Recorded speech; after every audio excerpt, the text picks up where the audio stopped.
Биринчи өзүңүздү тааныштыруу иретинде өзүңүз жөнүндө кыскача айта кетиңиз окурмандарга. Ушул медицина багытында иштеп жатканыңызга канча жыл толду? Медицина багытында иштеп жатканыма 40 жылга жакын болуп калды. 35 менен 40-тын ортосу.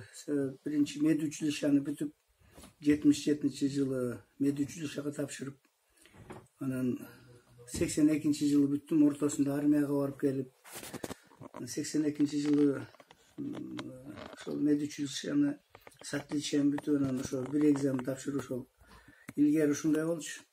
Сразу мединститутка өтүп кетиш кыйын эле. Медучилищени бүтүп, анан кийин өткөнмүн мединститутка. 82-жылы өтүп, 89-жылы бүтүп, клинический ординатура окудум 2 жыл, общий хирургия боюнча. Анан ошону бүтүп алып, поликлиникада иштеп, хирург, уролог болуп иштеп келатам. Анан 2000-жылдардан баштап ультразвуковой диагностика боюнча дагы иштеп, ошол иштеп келатабыз. Поликлиникада иштедим. Азыр частный клиника ачып, ал жакта иштеп атам. Ушул жеке клиниканы ачканыңызга канча болду? Буну ачканыма 5-6 жыл болуп калды. 5-6 жыл болду. Ушуну ачканга эмне түрткү болду? Баягы айрымдар эми көбүрөөк киреше табайын дейт, айрымдар бир башка багытта. Сиздин максатыңыз кандай болду? Менин максатымбы? Менин максатым ошончо жыл иштеп, өзүм ушундай опыт алдым, дейм да, анан күнү түнү иштеш керек боло турган убакыт болот экен. Поликлиникада баягы өкмөткө иштегенде определенный бир 6 саат иштейсиң, 8 саат иштейсиң, андан кийин уже иштегенге мүмкүнчүлүк жок. Үйгө келишет, звондашат. Анан кой, пенсияга жакындаганда частный неме ачып алайын. Медицинанын келечегине, ошо частный медицинанын келечеги ошол частный медицинада турат деген ойдомун да. Себеби өкмөттүн медицинасы дагы жакшы. Конечно, биз ошол жактан опыт алып, анан кийин частныйды ачып атабыз.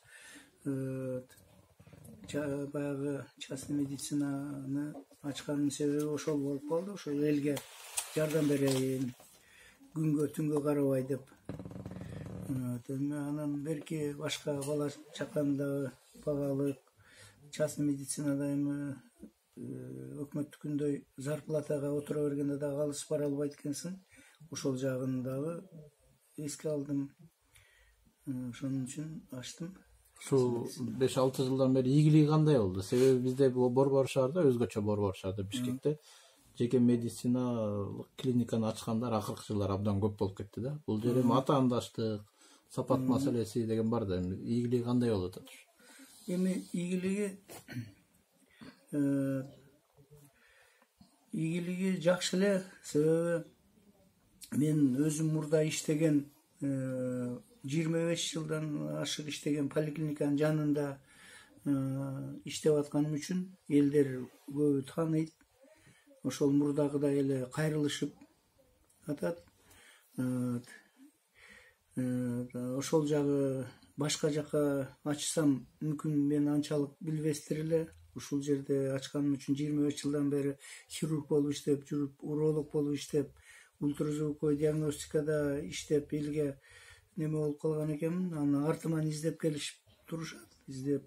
Эми ийгилиги жакшы эле болуп атат. Аларга жардам берип атам. Эми мен деле ийгилик көп расширяться этип ийген жокмун. Ошол алган немем эле ошолордон кутулуп атам. Азыр аппаратура алдым, жакшы аппаратураларды, аларды кредит алып атам. Сразу алыш кыйын экен. Кредит алып, утуру төлөп, өкмөт жардам берип атат, ошол жагынан кредит берип. Мына ушул аппаратураны айтып атасыз да? Ушул аппаратура, ар жакта да аппаратура бар. Аппаратура Philips деген аппаратура, бул жакшы аппаратура. Доплерлери бар ичинде. Головной мозг, жүрөктөрдү деле, щитовидный железалар, ички органдар, кан тамырлар баардыгын баягы кош бойлууларды да көрсө болот. Бүт баардыгына ошо широкий профильный немелери дагы датчиктери, баардык датчиктери, поверхностный, глубокий датчиктердин баардыгы бар. Мен өзүм азыр көбүнчө ошо ультразвуковой диагностика боюнча иштеп атам. Башкага азыр эми операциялар боюнча да иштесем болмок, себеби общий хирургияны бүткөм, урология боюнча диагностика коюп, ошо өкмөттүн клиникаларына, больницаларына жөнөтүп турам. Мурда иштеп аткандагыдай эле. Себеби мурда чогуу иштеп жүргөн врачтарга жөнөтүп операцияларды биякта жасалбайт, конечно. Ошол өкмөттүн республиканский больницада көбүнчө, городской больницаларда жасалат. Ошол жака жөнөтүп турам оорулууларды. Негизинен урологиялык багыттагы оорулар да. Эми негизинен меники баягы смежный профессияда, хирургиялык багытта дагы түндөсү келип калышат, аппендицит болуп атабы, же гинекологиялык багытта дагы, же почечный колика менен, мочекаменный болезньдер менен, таш менен келип калат. Бир жерде смежный баардыгы аралаш болуп калат да. Эми бир эле урология жагынан эмес, гинекология жагынан да, хирургия жагынан келип калат. Кан тамырлар жагынан тромбоз, андай мындай болуп, тромбофлебит, кан тамырлар жактан да келип калышат. Жаш балдардын нейросонографиясын да жасап калабыз кээде. Ошо мээнин патологиялары менен жаңы төрөлгөн балдарды алып келип калышат. Аларды да көрүп диагноз коюп беребиз. Орточо бир күндө канча оорулуу адамды көрөсүз? Эми бир күндө оорулуу адамдар эми ким билет, где-то бир